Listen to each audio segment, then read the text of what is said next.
ازيكم يا بنات عاملين ايه؟ يا رب تكونوا بخير. وصفتنا النهاردة سهلة جدا وسريعة جدا.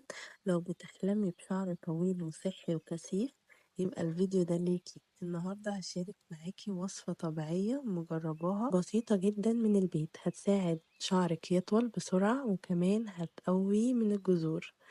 قبل ما أقولك على الوصفة لازم تعرفي إن في أسباب كتير ممكن تأثر على نمو شعرك، زي نقص الفيتامينات والمعادن وقلة شرب المية، وفي منتجات يكون فيها كيماويات قوية، أو الإجهاد أو قلة النوم. عشان كده العناية من بره ومن جوه مهمين.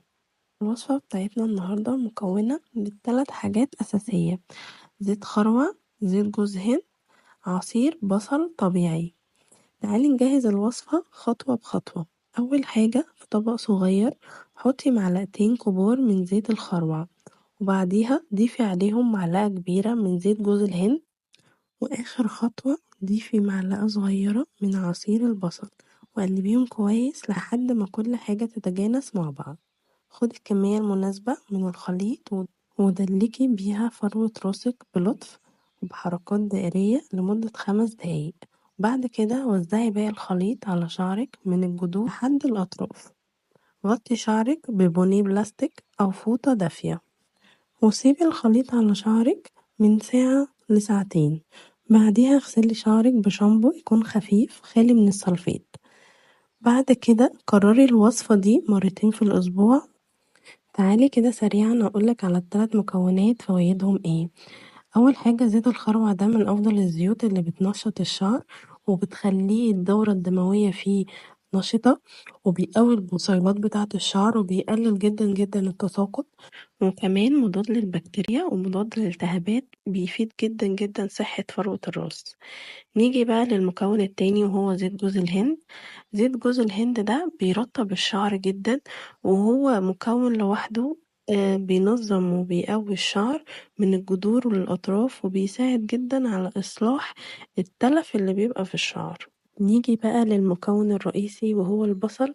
بيعزز نمو البصيلات اللي في الشعر ويقلل التساقط، بيحافظ على نظافة فروة الراس ويخليها صحية. لما فروة الراس بتكون صحية ونضيفة بتقلل جدا القشرة وكمان بتساعد على نمو الشعر بطريقة أسرع. مش بس الوصفات الطبيعية هي اللي هتفرق مع شعرك، جسمك كمان من جوه محتاج دعم عشان يبان عليه النتيجة من بره. زي مثلا المية أساسية جدا، بتمنع جفاف فروة الراس وبتساعد في ترطيب الشعر، ولما بتشربي مية كفاية شعرك بيكون أنعم وأقل تقصيف وبيطول بسرعة.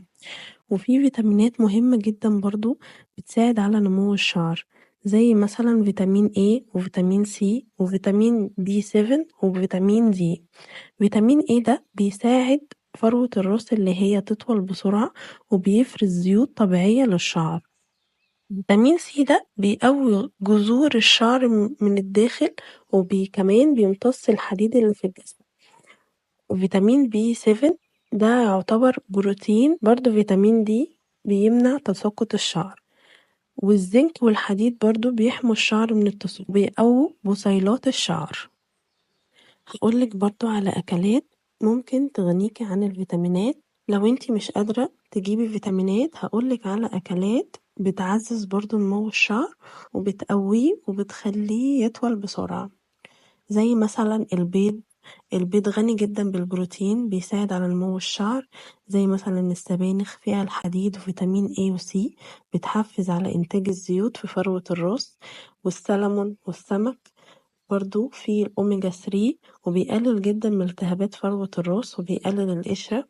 والجزر فيه فيتامين A وبيعزز برضو فروة الراس. والمكسرات زي اللوز برضو ده فيه زنك وفيتامين E. والفراولة فيها فيتامين سي بتحفز الكولاجين وبيحمي الشعر من التكسير.